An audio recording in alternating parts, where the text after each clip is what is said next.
¿Qué tal a todos nuestros internautas de la Asociación Panameña de Gastroenterología y diferentes radioescuchas y televidentes? Nos encontramos en una edición muy especial en el marco del 14º Simposio de Actualización de Enfermedades Digestivas desde Valle Escondido.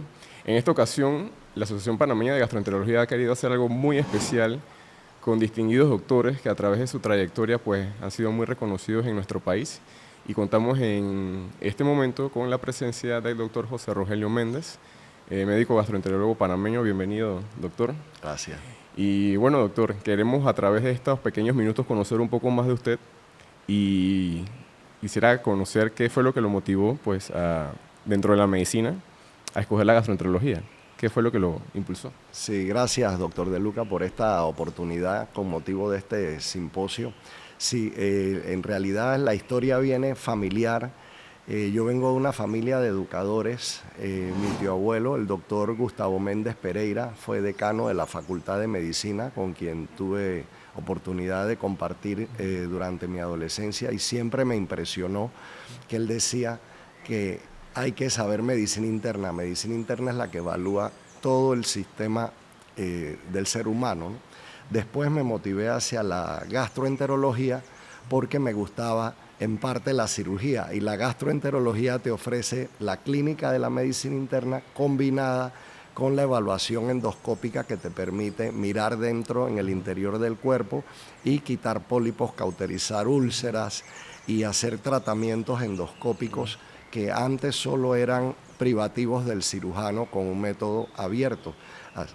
Así que por ahí fui caminando en ese sentido. Doctor, y una pregunta, como usted, pues dentro del tiempo que usted tiene, comenzó con esto, nosotros somos una nueva generación de médicos que hemos visto pues otras cositas en los avances, pero en ese momento de la endoscopía, ¿cómo fueron los inicios de la endoscopía? En su formación, pues, ¿cómo fue eso? Bueno, cuando yo empecé mi entrenamiento de gastroenterólogo, ya la endoscopía era una rama formal de la gastroenterología. Tuve la oportunidad de poder ingresar a la Cleveland Clinic, que fue un centro pionero de desarrollo de técnicas endoscópicas, y ahí trabajé con el doctor Michael Sivak, que fue un pionero en la escleroterapia de varices esofágicas. No se utilizaba la ligadura para parar la hemorragia, sino que se inyectaba en las venas una sustancia que las obliteraba. También laboraba ahí en la Cleveland Clinic en ese momento el doctor Jeffrey Ponsky, que fue innovador para las gastrostomías endoscópicas, este método que sirve para alimentar a los pacientes que no pueden deglutir. Y él, de una forma artesanal, logró ensamblar estas sondas que se colocaban por vía oral a través de la pared gástrica hacia el exterior, a través del abdomen, y poder alimentar a los pacientes. Entonces, la escleroterapia, la alimentación por vía de sondas de gastrostomías, y también estaba en auge las polipectomías, y aprendimos pues a quitar pólipos. Pólipos colónicos. Pólipos colónicos y gástricos también. Al inicio de la polipectomía, o en aquel entonces, ¿cómo se hacían con la técnica que tenemos ahorita? ¿A través de una unidad electroquirúrgica? Sí, siempre ha existido la unidad electroquirúrgica, no se hacían en frío, todo era con cauterio, y tampoco existía la técnica de resección mucosa donde levantabas el pólipo con inyección submucosa, sino que todo era agarrando el pólipo con el asa y estrangulándolo. Y doctor, cuando sabemos que usted se formó en Estados Unidos, en su subespecialidad, ¿cuáles fueron los mayores retos cuando usted llega acá a Panamá? Sabemos que, bueno, Estados Unidos siempre ha sido un país pionero en los avances, pero llega a Panamá. Entonces, ¿cómo fue adaptar esos conocimientos, traer esos conocimientos? ¿Qué retos hubo en ese momento cuando comienza su práctica acá en Panamá? Bueno, yo lo llamaría una transición. En realidad, Estados Unidos, tú sabes que es cosmopolita. Hay especialistas de todas partes del mundo que migran allá, así que allá confluyen corrientes médicas de distintos países. Cuando yo llegué a Panamá, existía un criterio en la institución pública que antes de hacer una endoscopía se recomendaba hacer una serie gastroduodenal, una radiografía. Siempre antes. Siempre antes, o un colon por enema. Entonces ahí trabajamos junto con mis colegas de la institución pública y fuimos modificando eso. En otras palabras, la endoscopía estaba proliferando rápidamente por su utilidad terapéutica y diagnóstica, y sabíamos ya que la sensibilidad de la serie gastroduodenal y el colon por enema era aproximadamente la mitad que la de la endoscopía para encontrar lesiones. También trabajamos mucho en modernizar el aspecto de la sedación endoscópica, que antes inclusive se hacía por vía intramuscular. El interno de sala le inyectaba al paciente Demerol y Valium para que estuviera un poquito sedado, pero obviamente cuando llegaba su turno ya estaba despierto. Entonces trabajamos bastante en la sedación intravenosa con los sedantes de la época que eran Valium y Demerol. Después hizo la transición a fentanil y midazolam. Perfecto. Doctor, una pregunta. Sabemos que usted tiene también la parte académica a usted le gusta bastante. De hecho, yo recuerdo cuando yo fui estudiante de medicina de la Universidad de Panamá, donde me gradué, en aquel entonces el pensum o la materia de gastroenterología o los temas de gastroenterología eran muy poquitos, y yo recuerdo en lo personal que usted creo que nos dio 3 charlas o 4 charlas, y una de esas fue las hiperbilirubinemias, me acuerdo muy bien. Y yo honestamente no pensé nunca ser gastroenterólogo, pero esa clase suya a mí me gustó bastante. Entonces, dentro de las cosas que a usted le gusta investigar, porque tiene bastantes publicaciones, ¿qué tema a usted es el que más le apasiona en cuanto a la investigación? Sí, en realidad a mí me gusta todo. Yo soy básicamente un apasionado por la medicina interna y no la he abandonado, así que la gastroenterología yo la veo como parte de la medicina interna, y lo que me ha gustado es la evolución hacia el establecimiento de consensos y guías clínicas, porque cuando se establecen guías clínicas, la mayoría de los colegas que las seguimos vamos a estar correctos 80-90% del tiempo. Claro, el criterio clínico te dice cuándo salirte de la guía en ese 10-15% de los pacientes que necesitan, pero me motiva eso, el establecimiento de guías y normas de atención. En la gastroenterología me gusta mucho la parte del hígado, la fisiopatología hepática es fabulosa, muy interesante. Yo siempre decía que el que sabe sobre cirrosis sabe medicina interna, porque ahí se involucra la homeostasis, electrolitos, riñón, infecciones, sangrado, shock hipovolémico, exactamente. Y la endoscopía, por supuesto, que es lo que nos da una ventaja adicional sobre el clínico puro. Quería preguntarle a usted, ¿usted ha visto una transición? ¿Ha tenido como esa bendición de comenzar, estamos en un año 2025, de todos los avances que usted ha visto, qué es lo que usted ha dicho, cónchale, esto me ha gustado, de las técnicas endoscópicas, el diagnóstico, que es de repente algo que le haya gustado, que se haya inventado, que haya aparecido, contrastando con aquellos tiempos cuando usted empezó, que de repente no había, obviamente, tanta tecnología, que digamos como que le... Bueno, como tú dices, Juan, la transición hacia la videoendoscopía, porque permitió que el asistente, los técnicos y el profesor y todos compartiéramos la imagen y la terapéutica que estábamos realizando. Eso fue un gran avance. Ahí me tocó los inicios de la videoendoscopía en la Cleveland Clinic. También la transición hacia un manejo más agresivo de los pólipos, cada vez resecando pólipos mayores, aunque fuera en fragmentos. Después la técnica hacia levantar los pólipos utilizando el tercer espacio, que se llama el espacio submucoso, y de ahí el progreso hacia terapéuticas de la calasia. También vi progresar mucho lo que es la evaluación para lesiones intraabdominales o hepáticas. Hacíamos mucha laparoscopía. Bajo visión directa mirábamos el hígado y el peritoneo para tomar biopsias. Ahora con el cirujano. No, solos. Entre los gastroenterólogos lo hacíamos. Es importante conocerlo, ¿eh? Sí, los gastroenterólogos sedábamos al paciente, insuflábamos el peritoneo con aire. Eso fue acá en Panamá, doctor. Acá en Panamá, y en la Cleveland Clinic también, lo hacíamos igualito que allá. ¿Vale? Y introducíamos... ¿Y el paciente lo sedaba el anestesiólogo? No, nosotros ¿Ustedes mismos. También? Con Demerol y Valium. Y ahí ya introducíamos el trocar y el laparoscopio por el mismo orificio del trocar. O sea que era laparoscopía de un solo orificio, y luego bajo visión directa con el laparoscopio introducíamos la aguja de biopsia para el peritoneo o para el hígado. Así que yo vi toda esa transición, hacíamos laparoscopía antes que los cirujanos. De hecho, yo en el Hospital Gorgas, donde tuve oportunidad de trabajar 10 años, participé en el primer curso para cirujanos de colecistectomía laparoscópica. Y como ya yo hacía laparoscopía, yo saqué la vesícula de los cerdos más rápidamente que los cirujanos que tomaban el curso. Acá que no se sientan después los colegas cirujanos, pero bueno, es parte de la historia de la medicina. Era una anécdota. Una anécdota. Pero decían mis profesores, acuérdate que el límite del gastroenterólogo es la arteria cística, no te metas con la vesícula. Claro, doctor, una pregunta también, doctor, para conocer un poco más de usted. Y en sus tiempos libres, ¿qué hace? ¿Qué le gusta hacer? Bueno, a mí siempre me han gustado el ajedrez, inclusive fui campeón de la Universidad de Panamá en mi segundo año de premedicina, porque antes hacías 2 años de premedicina y después los 4 de medicina. Me gané el campeonato universitario. Yo digo que el mejor fue el que perdió porque me regaló una pieza por error, pero bueno, lo aproveché.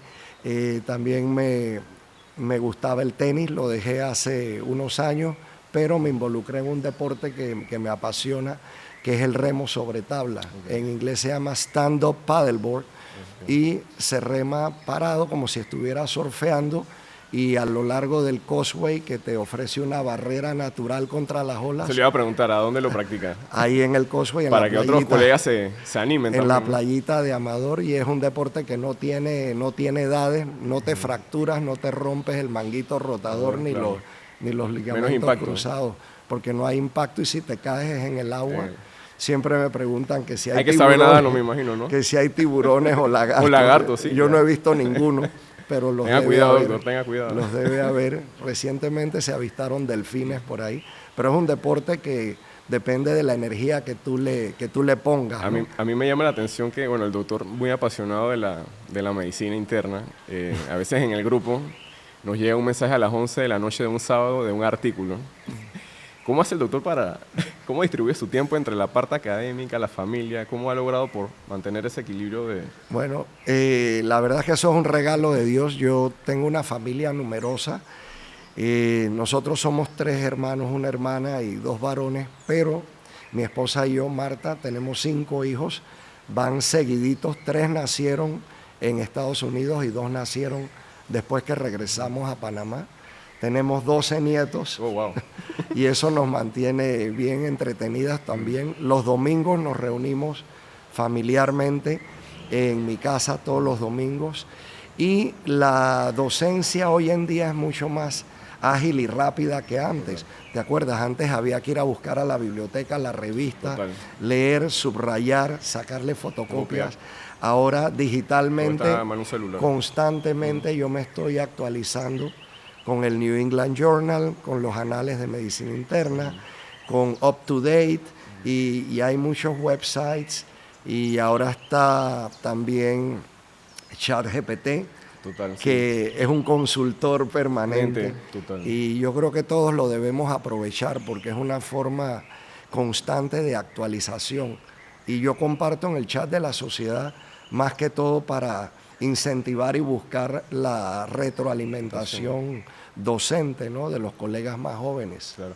Casualmente, y digamos que trayendo a colación el tema de la actualización, ¿qué mensaje quisiera brindarle usted a las nuevas generaciones de médicos gastroenterólogos que vienen subiendo? ¿Qué mensaje le daría a ellos en cuanto a la práctica de la gastroenterología en Panamá? Sí, es importante, además de mantenerse actualizado, que es una responsabilidad ética de cada médico, es involucrarse en docencia, porque la docencia es lo que más previene el burnout, la frustración o aburrimiento que se llama, porque para actualizarte en docencia tienes que estar leyendo, y la docencia es para transmitirla, y cuando tú la transmites tú interactúas, y eso siempre es una responsabilidad, transmitir a los más jóvenes lo que tú aprendiste gratuitamente, y yo siempre digo gratuitamente porque me eduqué en la escuela de medicina, que es gratuita. Así que mantenerse actualizado y participar en docencia. Y a los que terminan su especialidad, involucrarse y colaborar con la salud pública en los hospitales del Estado. Mínimo 5 a 10 años. Se adquiere experiencia, se sube la curva de aprendizaje y se transmite a los más jóvenes lo que el país te regaló. Bueno, pienso que ha sido un excelente mensaje de parte de uno de nuestros maestros acá en la gastroenterología. Y bueno, queremos darle las gracias al doctor José Rogelio Méndez por acompañarnos en este momento en el marco del 14º Simposio de Actualización de Gastroenterología. Y bueno, continuamos más adelante con otros colegas que nos van a seguir compartiendo más momentos anecdóticos, curiosos y sobre todo académicos de la parte gastroenterológica. Bueno, hasta luego. Hasta luego, gracias.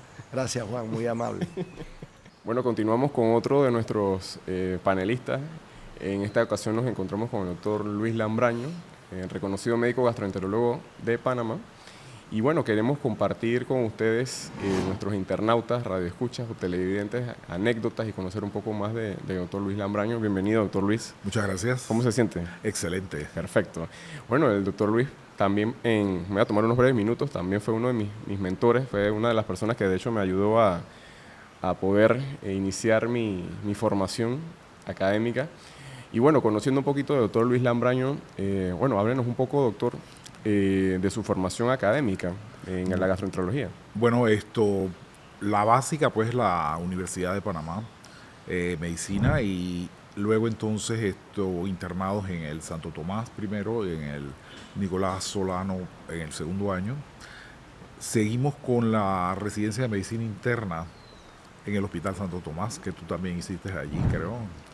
Y luego entonces nos fuimos para Japón con una beca que gané de la Embajada de Japón a la Universidad de Kyushu.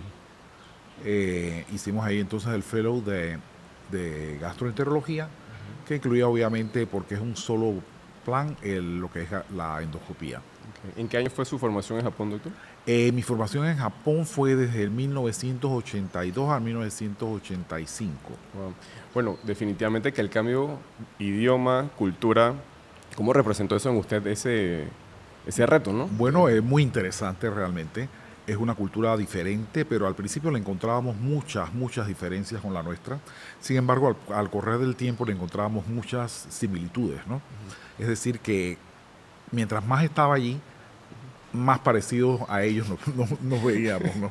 Así que realmente japonizando. Nos fuimos japonizando, yo lo fui panaminizando, pero fue muy interesante realmente. Y además del gran bagaje cultural que ellos tienen, nos interesaba mucho pues su desarrollo en la gastroenterología y en la endoscopía. Tú sabes que pioneros de muchos estudios gastroenterológicos y endoscópicos fueron los japoneses.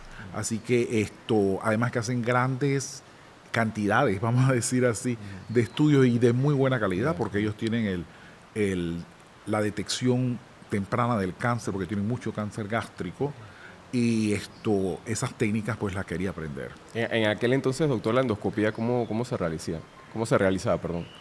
Bueno, hay casi lo mismo que ahora, con endoscopios flexibles, pero de ojito, ¿no? Todavía no era la video. Todavía no teníamos lamentablemente la video, pero igualmente, pues, entonces al principio ibas con un teaching scope con el profesor, él le adaptaba un visor y acá tú estabas con el otro extremo, así que era puro ojo, ¿no? Wow. Luego entonces ya iba yo solo y le enseñaba cuando veía algo al profesor, etcétera, ¿no? Pero básicamente lo mismo que ahora, hacíamos nada más, ahí así solo usábamos anestesia faríngea para las endoscopías altas, en las endoscopías bajas sí usábamos Demerol y diazepam, que se usaban como en todas partes, y hacíamos las colonoscopías en esa forma. ¿Y en su formación usted recuerda a algún profesor que, digamos, es bien apreciado por usted, lo recuerda por algo que le enseñó? Bueno, mi jefe en la oficina de gastroenterología de la universidad, que se llama Kenkyushitsu, es la oficina pues de gastroenterología de investigación, era el doctor Ida, Mitsuo Ida, que la verdad fue mi mentor y me guió.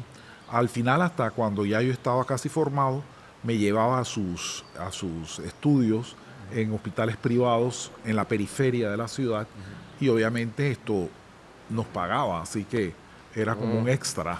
En la cultura japonesa me imagino que eso es como algo, un honor, ¿no? Ah, O, sí, por supuesto, claro que tener sí. la confianza O sea, que confiaba en lo que ya yo había aprendido, ¿no? Claro, eso fue después al final del entrenamiento. Y doctor, usted llega a Panamá, llega de Japón, fueron 3 años allá. Entonces, Sí. ¿cuáles son los retos que 2 usted años y experimenta? medio. 2 años y realmente. medio. ¿Y qué retos usted experimenta cuando, bueno, back to Panamá? Ok, ¿Qué pasa? primero estábamos en una situación muy difícil en Panamá. La situación pues política y económica era muy, muy difícil.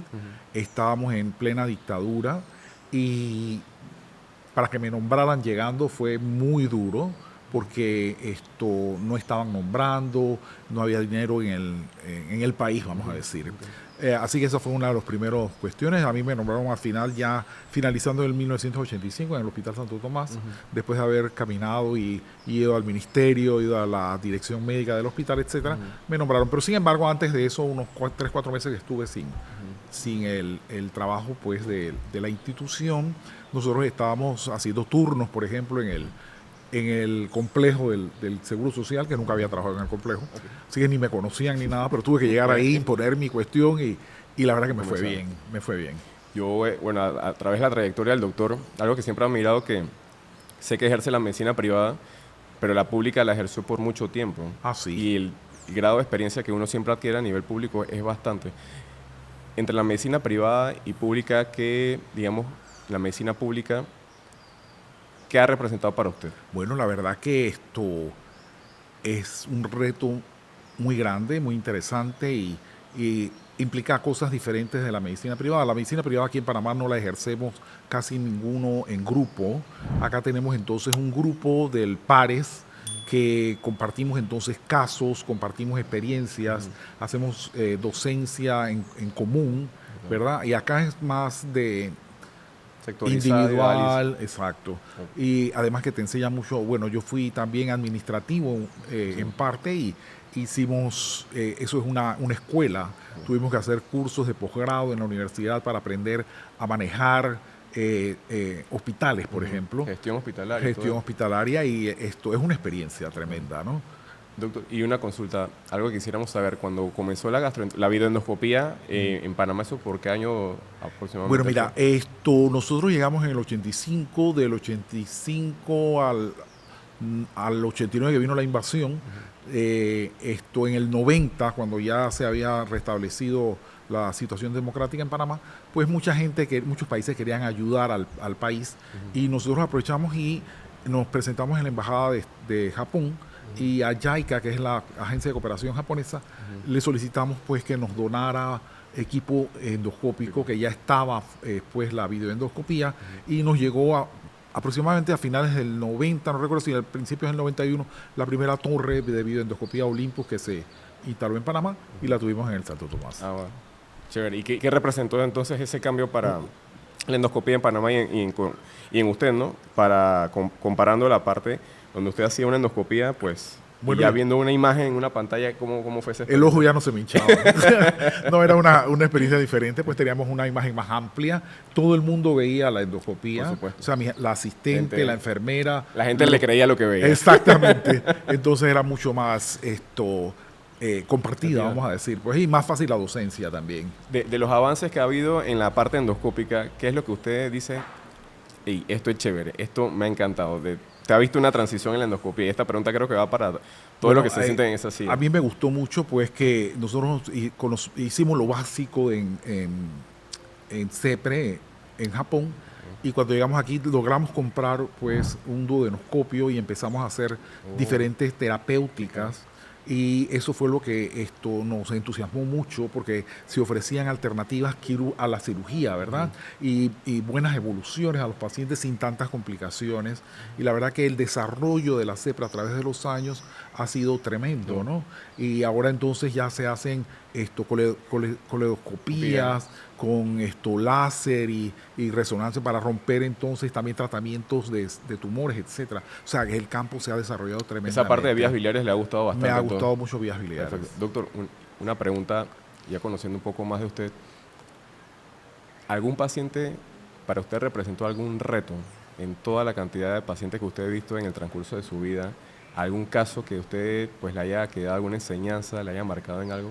Bueno, realmente todos los casos son un reto, ¿no? Pequeños, grandes, medianos, y siempre son una enseñanza para el médico. Y no te puedo decir, mira, este caso es el que más me interesó, este caso es el que más me impresionó. Me impresionaron casos de personas muy jóvenes, por ejemplo, que desarrollaron tumores cancerosos y a los 22, 21 años y murieron entonces en muy corto tiempo. Pero más bien no por el reto, sino más bien por la situación, ¿no?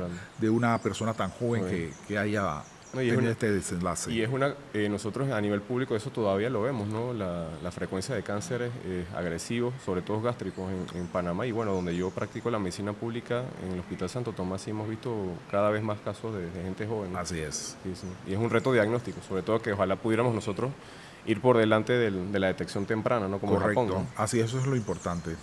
En sus tiempos libres, doctor, conociendo un poco más de usted, ¿qué le gusta hacer? ¿Cuáles son sus pasatiempos? Bueno, a mí me gusta irme para mi casa en la montaña a relajarme. Excelente.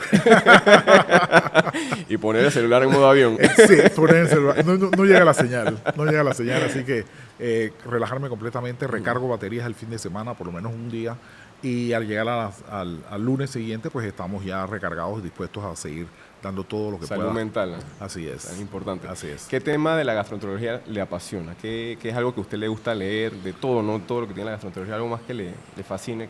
Dentro de la gastroenterología, pues me gusta mucho lo que es la endoscopía en general, ¿no? Son las partes que más me entusiasma y más leo. Okay. Sí.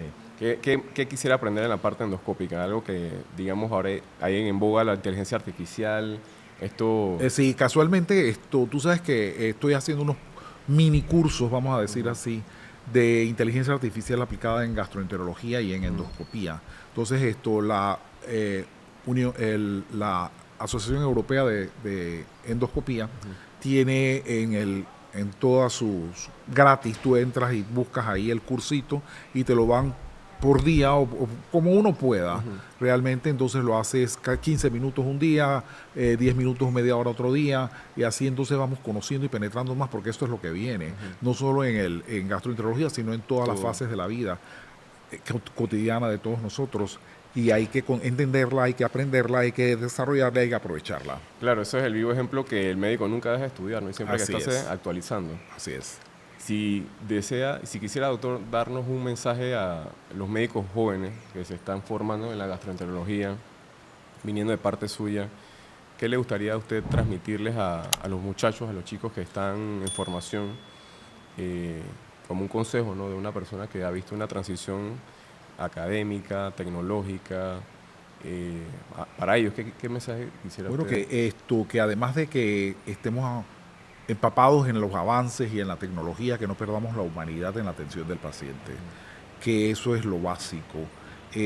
Darle apoyo, explicarle al paciente, no dejarlo, pues como te digo, en el aire ni perdido, al paciente y a sus familiares, porque eso dice mucho de nuestro trato y mejora mucho con solo de que tú le digas al paciente que lo vas a tratar de mejorar, que tiene esto, que le explicas qué es lo que tiene, cómo vas a tratarlo, cómo vas a desarrollar su tratamiento, cómo te has involucrado con él en su mejoría. Ya el apoyo que tú le das al paciente ya es que yo creo que el 50% del éxito en el tratamiento. Definitivamente, ¿no? Nosotros estamos en un reto en la medicina que, a pesar del conocimiento que uno tiene, a veces es un arte poder combinar el conocimiento y poder también impactar en la parte humana de esa persona, no ver a la persona como una enfermedad, sino como una persona. Como una persona, ¿no? Que Así siente, es. Que tiene dudas Correctamente. Y no deja de tener pues expectativas de lo que su médico le va a ofrecer, ¿no? Bueno, ha sido un placer haber compartido con usted estos momentos. El doctor Lambraño, como les repetía, fue uno de mis mentores también, así que pienso que este momento es una gran bendición para mí.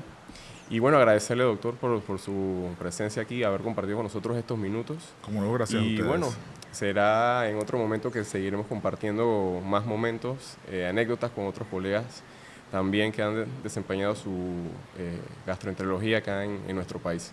Así que continuamos. Bueno, continuamos con un panelista, el doctor Jorge Orillac, reconocido médico gastroenterólogo de nuestro país. Y bueno, queremos conversar con el doctor algo fluido en este ambiente muy bueno que tenemos acá en Valle Escondido. Estamos en el marco del 14º simposio de la Asociación Panameña de Gastroenterología. Y bueno, vamos a conocer un poquito más del doctor Orillac. Doctor, antes de entrar en terreno, ¿por qué quiso ser gastroenterólogo? ¿Qué fue lo que le motivó? Realmente... Pudo haber sido cirujano, No, realmente el que me inspiró a mí para ser gastroenterólogo fue el doctor Héctor Manfredo.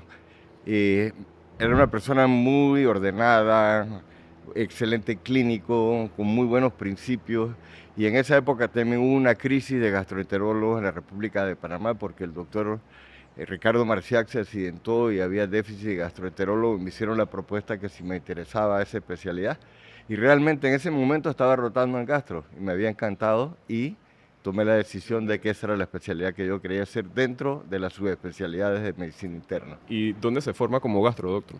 Yo estudié en el Instituto Nacional de la Nutrición Salvador Subirán, hoy se llama Instituto Nacional de Ciencias Médicas, y estuve del año 1981 al 84. Hice 2 años de gastroclínica y 1 año completo de endoscopía diagnóstica y terapéutica. Ok, entiendo que en algunos países, sé que por lo menos acá en Panamá actualmente en el pensum académico uno sale formado como gastroenterólogo y endoscopista, pero en otros países pasa eso, ¿no? Que el gastroenterólogo, si quiere hacer endoscopía, tiene que estudiar un adicional. Sí, dentro de la rotación de gastro tú haces endoscopía básica, o sea, endoscopía digestiva alta diagnóstica y colonoscopía, pero quedas muy limitado. Okay. Y como ya tú bien sabes, el campo de la gastroenterología y la endoscopía terapéutica se ha ampliado mucho, y es necesario hacer un 3er año, y en algunos lugares haces hasta un 4.º año, porque ya empiezas a hacer ultrasonido endoscópico, ultrasonido endoscópico terapéutico, que son muy importantes en la actualidad. Doctor, y remontándonos a esa época, en aquel entonces, ¿cómo se enseñaba la gastroenterología? ¿Cómo eran las técnicas endoscópicas allá en México? Bueno, en esa época no existían videoendoscopios, se usaban visores de enseñanza, o sea, se le conectaba al cabezal del endoscopio y tú lo veías al lado de tu maestro. Pero esos visores a veces quitaban mucha luz y de repente el maestro tenía que quitarte el visor y te enseñaba un poquito y era tú veías, coge acá, mira, esto es una úlcera, mira, estas son las características, y si queríamos hacer documentación fotográfica lo hacíamos con cámara. Se adaptaba al equipo. Sí, la cámara se adaptaba a la cabeza del equipo. En su formación, ¿recuerda algún mentor con cariño, con admiración, ahí en México mientras estuvo allá en...? Por supuesto que sí, tuvimos muy buenos maestros, el doctor Misael Uribe, David Kersenovich, la doctora Lupita García Arzao fue compañera mía. De hipertensión portal, ella está mucho la parte sí, de ella trabaja mucho en... Fuimos compañeros de generación. Gente. Y en el campo endoscópico el doctor Javier Elizondo Rivera y el doctor Santiago Gallo Reynoso. Excelentes endoscopistas y muy buenas personas. Doctor, ¿y cuándo empieza su vida profesional como gastroenterólogo en Panamá? Yo regresé en marzo de 1984 y fui nombrado en el Seguro Social, en el Complejo Hospitalario Metropolitano, en el 15 de abril de 1984. Oh, fecha exacta, ¿no? Sí. O sea, como un aniversario. Lo mismo. Y en aquel entonces... Una gran emoción empezar. Cuando usted regresa, y esta pregunta siempre se la hago a los doctores que pues ya han pasado por esa silla, vienen de otro país, otra cultura, otros conocimientos, probablemente otros adelantos tecnológicos que para la época no habían en Panamá. ¿Qué retos tiene Jorge Orillac cuando viene acá a Panamá? Bueno, cuando llegamos, prácticamente lo que se hacía en el servicio era más endoscopía diagnóstica y colonoscopía, y las CEPRES estaban en sus primeros pininos. Las CEPRES, la colangiopancreatografía retrógrada endoscópica. Nos encontramos con que los equipos que usaban acá eran mucho más antiguos, no tenían ruedas de control lateral, sino tenían una palanca abajo. ¿En serio? Eran equipos de tipo ACME. Entonces fue una... ¿Los duodenoscopios? No. Los endoscopios. Los endoscopios. Los endoscopios. Ok. El colonoscopio y los endoscopios sí ya eran. O sea, no tenían la rueda que ya nosotros No, aprendimos no y tenían tenían una esa. palanca. Y tuvimos que reaprender porque yo nunca había usado un equipo de ese tipo. Ok. Entonces nos organizamos y yo fui inclusive designado por el doctor Manfredo, era hacer la solicitud a que se compraran los primeros endoscopios modernos Ok. en la Junta Directiva de la Caja del Seguro Social. El primer videoendoscopio que hubo en la Caja del Seguro Social lo conseguimos cuando yo era jefe del servicio de la unidad de endoscopía y era un equipo Pentax, que en esa época tenía luz estroboscópica, pero era un excelente equipo, muy fuerte, muy durable. Machetero. Machetero. El primer residente de nuestro fue el doctor Eric Peñafiel, a él no le tocó ese beneficio. El segundo fue Amílcar Alemán, en su segunda etapa del entrenamiento él empezó a usar Ese tipo de endoscopio. Y en aquel entonces, ¿recuerda alguna técnica endoscópica que comenzó a desarrollarse en su formación aquí en Panamá? En la parte de CEPRES, endoscopías, no sé, algo que usted haya visto que en aquel entonces se hacía de otra forma que ya, pues, O no se hacía. o no se hacía, no sé. Bueno, muchas cositas hicimos realmente en compañía de mi amigo el doctor Eurico Torraza. La primera esfinterotomía la hicimos en un paciente que tenía 3 cirugías de vías biliares, estaba en cuidados intensivos con ictericia, ese fue el primer caso que nos dieron. No existían canastillas de dormia que pudieras pasar por el endoscopio. Entonces tú hacías la esfinterotomía y esperaba que el paciente pulsara el cálculo espontáneamente. Wow.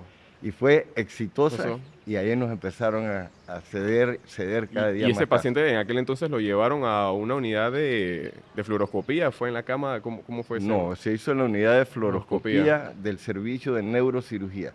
Neurocirugía los días miércoles nos prestaba el fluoroscopio, porque ese día ellos tenían reuniones académicas y nos prestaban los miércoles el fluoroscopio. Qué bien.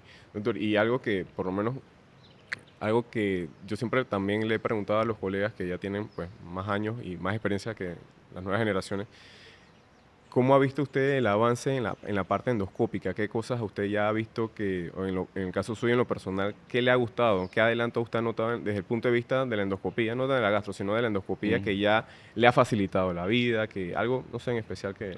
Bueno, yo creo que nuestra generación ha sido una generación dichosa. Empezamos desde la práctica clínica, no contábamos con muchos instrumentos diagnósticos, solamente ultrasonido, después ingresaron a la tomografía y se han desarrollado un sinnúmero de técnicas, las básicas, polipectomías. La primera gastrostomía endoscópica la hicimos el doctor Rosendo González y yo. Yo fabriqué la sonda con la técnica del doctor Ponzi. Eso fue en 1986, para que tengan una idea cuando se hizo la primera gastrostomía. La sonda la fabricamos caseramente, pero logramos hacer procedimientos. En aquel entonces, doctor, todo era quirúrgico, ¿no? De las gastrostomías. Previo a eso, sí. Eran gastrostomías quirúrgicas con mucho más morbilidad. ¿Y cómo fue, digamos, esa recepción por parte de los otros colegas no gastroenterólogos? Oiga, comenzamos a hacer esto, ¿cómo fue? Los cirujanos se pusieron felices porque todos esos pacientes son pacientes con secuelas de enfermedad vascular cerebral o tumores de cabeza y cuello o algún otro problema que no les permite deglutir. Claro, aquí hemos hablado un poco de los cirujanos y lo hemos mencionado en los podcasts, pero bueno, nosotros siempre estamos como en mancuerna, ¿no? Así, tocamos varias partes ahí de la parte quirúrgica, ¿no? Sí, yo pienso que los cirujanos son nuestros mejores aliados y nosotros somos los mejores aliados. Es así, es un trabajo en equipo, totalmente. Trabajo en equipo. Doctor, veo que también dentro de sus intereses le gusta la parte de la endoscopía bariátrica. Bueno, sí, he trabajado en eso y me ha tocado realmente empezar a ver muchas de las complicaciones bariátricas. También hemos trabajado colocando balones de todas las generaciones, VIB, Orbera, Heliosphere. ¿Tiene experiencia en todo? En todo, SPATS 3, todos los hemos puesto. Aunque esa es una técnica que es realmente una ayuda temporal. Y lo que hay que trabajar al paciente en su actitud mental, su forma de comer, porque si no, al cabo de 6 meses, 1 año, vuelve al mismo Pero peso. definitivamente es una opción que antes, hace muchos años no había, ¿no? No existía. Claro, ¿no? Y también se puede usar como terapia puente y aquel paciente que de repente todavía no está, digamos, mentalmente listo para una cirugía bariátrica, porque de repente nos llegan pacientes que... Sí, en eso tienes mucha razón. Si la razón principal por la cual salieron los balones era para bajar un poco de peso a los pacientes súper obesos y disminuir su riesgo quirúrgico. Estos eran los primeros a los cuales le poníamos balones. Claro. Doctor, ¿y la videocápsula endoscópica también sé que le gusta. Sí, bueno, nosotros trabajamos en eso. El doctor Torraza y yo fuimos a entrenarnos a Washington en cápsulas endoscópicas. Sí. Fuimos específicamente a un entrenamiento en eso. De todas las técnicas endoscópicas, ¿cuál es la que más le gusta a usted? O sea, de endoscopía, colonoscopía, no sé, algo que más Es una pregunta muy si difícil. pudiera hacer solamente un procedimiento, como en otros países, ¿no? Que hay lugares donde este médico solamente hace colonoscopías, no les hables del esófago. O simplemente, pues, es un amante Digo, mi pasión siempre fueron las vías biliares, Sí. pero digo, vienen nuevas generaciones, muchachos Claro. nuevos, hay que darle la oportunidad, pero sigo haciendo, pero el día a día es la colonoscopía. Colonoscopía. Colonoscopía, polipectomía, disecciones endoscópicas mucosas, eso es el día a día. ¿Hacia dónde va la gastroenterología en Panamá, doctor Oría? ¿Cómo vislumbra, pues, los años venideros, ¿no? En cuanto a la práctica de la gastroenterología? Ok, ¿va a ser la gastro o la endoscopía? La gastro y la endoscopia. Ok, la gastro ha ido avanzando mucho, se está trabajando mucho en enfermedades inflamatorias intestinales, enfermedades hepáticas, ya hay programas de trasplantes. La verdad es que hemos avanzado muchísimo en los últimos 40 y 41 años que tengo yo de ser gastroenterólogo. Y la parte endoscópica se va mucho más hacia la terapéutica, o sea, endoscopía de tercer espacio y otras técnicas que han ido desarrollándose y que están en boga ahora. Sí, lo que sí me llama la atención es que en el transcurso de los años, por lo menos en la asociación, sí se han ido haciendo como pequeños grupos o capítulos, ¿no? De repente para que los gastros que tengan algo afín, pues, puedan ir trabajando poco a poco. La gastroenterología es muy amplia, ¿no? Y piensa que eso a lo mejor ha facilitado un poco que los avances se hayan dado, de repente como sectorizando un poco ese abordaje en grupos de trabajo, no sé. Si eso piensa que... Sí es productivo, pero debes compartirlo con el resto de los compañeros. claro. O sea, todo lo que estés trabajando, ir Compártelo. compartiéndolo para que todo el mundo tenga criterios uniformes, que sean guías y que sean lo más prácticas para los pacientes. Total. Doctor, conociendo un poco más de usted, aparte de la gastroenterología, ¿qué otro pasatiempos o aficiones a usted le gusta? ¿No? En su tiempo libre, ¿qué hace? Yo tengo demasiadas aficiones. Qué bueno, qué bueno. Yo he practicado tiro deportivo, yo fui parte del equipo nacional de Yo tiro. me estoy asombrando de estos gastroenterólogos aquí, ¿eh? Todos. De tiro con armas cortas, con pistola de aire, pistola 25 Bueno, metros. el próximo simposio hay que hacer una actividad de esta. Lo que tú quieras. Me gusta la cacería, o sea, me gusta también mucho la pesca. Buceaba cuando era un muchacho más joven. Bueno, ¿cómo ha podido, digamos, equilibrar entre la práctica? Usted sabe que nosotros la práctica, todo médico, sobre todo los especialistas, tienen una alta demanda. ¿Cómo ha podido equilibrar su tiempo personal, la familia, la parte médica, ¿no? Porque sabemos que a veces es muy fácil descuidar la vida personal por el trabajo excesivo que tenemos. Mira, el celular ha sido el facilitador de todas estas cosas. Tú puedes estar en cualquier lugar y tú puedes resolver los problemas de la persona siempre y cuando dejes a otro compañero o otros compañeros que te cubran. Nunca puedes dejar a los pacientes solos. Eso es un principio básico porque la gente necesita atención. Claro, perfecto. Doctor, como último mensaje, ¿qué quisiera, pues, usted, como un médico de trayectoria acá en nuestro país, compartir con las nuevas generaciones de médicos que van en formación? Digo, lo más importante en la medicina no son solo los conocimientos, sino el rapport que tú tienes con el paciente. Tu objetivo principal es el paciente, solucionarle los problemas. Tienes que tener una excelente comunicación y ese es el secreto del éxito. Tú puedes ser el mejor del mundo, pero si no sabes manejar ese aspecto, no vas a ser exitoso nunca. Bueno, excelente mensaje para cerrar esta sesión, este podcast. Una vez más, quiero agradecerle al doctor Jorge Orillac por su tiempo, por compartirnos parte de sus experiencias a través de su vida académica como persona. Y bueno, agradecerles a todos ustedes, nuestros internautas, por este espacio que nos están brindando en el marco del 14º Simposio de la Asociación Panameña de Gastroenterología.